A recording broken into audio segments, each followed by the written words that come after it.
Bonjour à toutes et à tous et bienvenue dans ce podcast. Aujourd'hui, nous allons parler d'un sujet très important pour toute personne qui cherche un emploi ou qui souhaite évoluer dans sa carrière. Comment réussir un entretien professionnel en français. Que vous soyez débutant, étudiant, jeune diplômé ou même professionnel expérimenté, l'entretien d'embauche reste une étape essentielle, parfois stressante, mais surtout déterminante. Dans ce podcast, je vais vous guider pas à pas. Nous allons voir ensemble comment vous présenter de manière claire, professionnelle, comment répondre aux questions les plus fréquentes des recruteurs, comment parler efficacement de votre expérience et de vos compétences, comment exprimer votre motivation de façon convaincante. Et enfin, comment adopter une communication professionnelle du début à la fin de l'entretien. L'objectif est simple. À la fin de cette séance ou de ce podcast, vous devez être capable de vous exprimer avec confiance en français lors d'un entretien. Alors, en commençant. Tout d'abord, il est important de comprendre ce qui est réellement un entretien professionnel. Beaucoup de candidats pensent que c'est un examen, une épreuve difficile où il faut absolument donner la bonne réponse. En réalité, un entretien est une conversation professionnelle.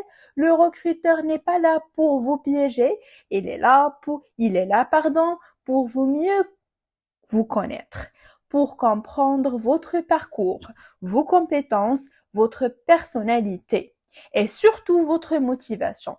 Le recruteur se pose généralement trois grandes questions. Premièrement, est-ce que cette personne est capable de faire le travail? Deuxièmement, est-ce qu'elle va intégrer dans l'équipe et dans l'entreprise? Et troisièmement, est-ce qu'elle est réellement motivée et sérieuse? Votre rôle pendant l'entretien est donc rassurer le recruteur sur ces trois points. Commençons par la première étape qui est souvent la plus importante. Se présenter très souvent, le recruteur va vous dire présentez-vous. C'est une question simple en apparence, mais très importante. Beaucoup de candidats font l'erreur de raconter trop de choses personnelles ou de parler de manière désorganisée. Une bonne présentation doit être courte, claire et structurée. Vous devez suivre une logique simple. D'abord, votre identité, ensuite votre formation, puis votre expérience, ensuite vos compétences principales et enfin votre objectif professionnel. Je vous donne un exemple, un modèle de présentation.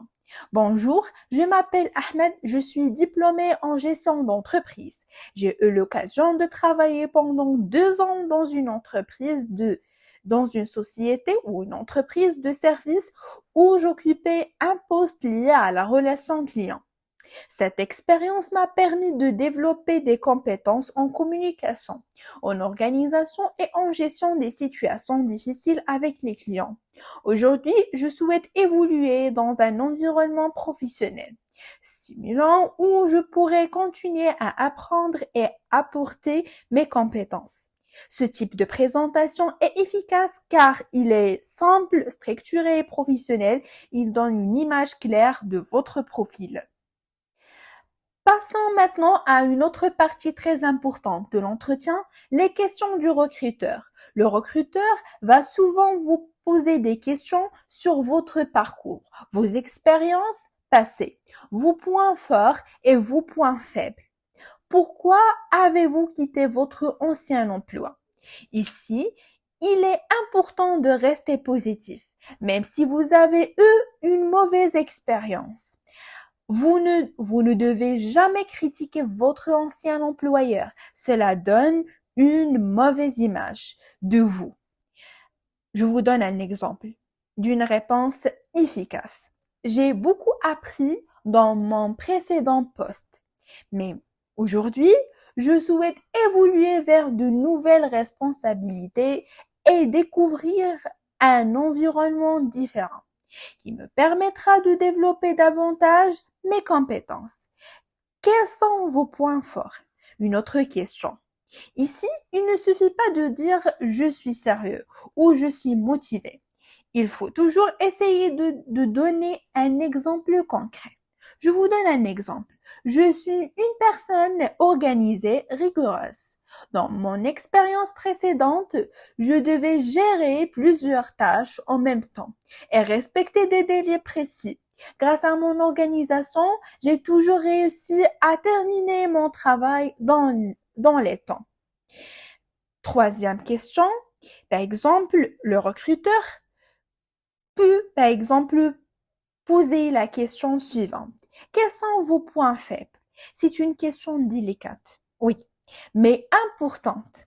L'objectif n'est pas de se dévaloriser, mais de montrer que vous êtes conscient de vos axes d'amélioration. Je vous donne un exemple d'une réponse efficace. Parfois, je prends un peu trop de temps pour vérifier mon travail, car je veux éviter les erreurs. Mais j'apprends à mieux gérer mon temps pour être plus efficace. Je vous donne un exemple d'une règle d'or. Toujours transformer un point faible en opportunité de progression. Montrez que vous cherchez à vous améliorer. Quatrième question. Pourquoi vous voulez travailler dans notre entreprise? Là, ici, le recruteur veut voir votre motivation. Il ne suffit pas de dire j'ai besoin d'un travail. Il faut montrer que vous avez réfléchi. À titre d'exemple, je souhaite rejoindre votre entreprise car elle est reconnue dans son domaine et offre un environnement professionnel intéressant. Je suis motivée à l'idée de travailler dans une équipe dynamique et de contribuer à des projets concrets, tout en développant mes compétences. Beaucoup de candidats ont du mal à exprimer ce qu'ils ont fait dans leur ancien poste. Pourtant, il existe une méthode simple pour structurer ces réponses. Vous pouvez utiliser une logique en 3 étapes. La situation, la tâche, le résultat. Je vous donne un exemple. Dans mon ancien poste, je travaille dans le service client. Ma mission, j'étais de répondre aux demandes des clients et de résoudre leurs problèmes rapidement. J'ai mis en place une meilleure organisation des demandes, ce qui a permis de réduire le temps de réponse et d'améliorer la satisfaction des clients. Cette méthode permet de rendre votre discours clair et professionnel. Maintenant, parlons de la motivation. La motivation est un élément clé dans un entretien. Un candidat peut avoir les compétences, mais sans motivation, il ne sera pas retenu. Il est important de montrer que vous êtes intéressé par le poste, mais aussi par l'entreprise et par votre évolution professionnelle. Je vous donne un exemple. Je suis très motivée par ce poste car il correspond à mon profil et à mes objectifs professionnels. J'aime apprendre, relever des défis et travailler en équipe. Je suis convaincue que ce poste me permettra de progresser et d'apporter une contribution positive à votre entreprise. Enfin, parlons de la communication pendant l'entretien. Votre manière de parler, votre attitude et votre comportement sont très importants. Parlez clairement sans parler trop vite.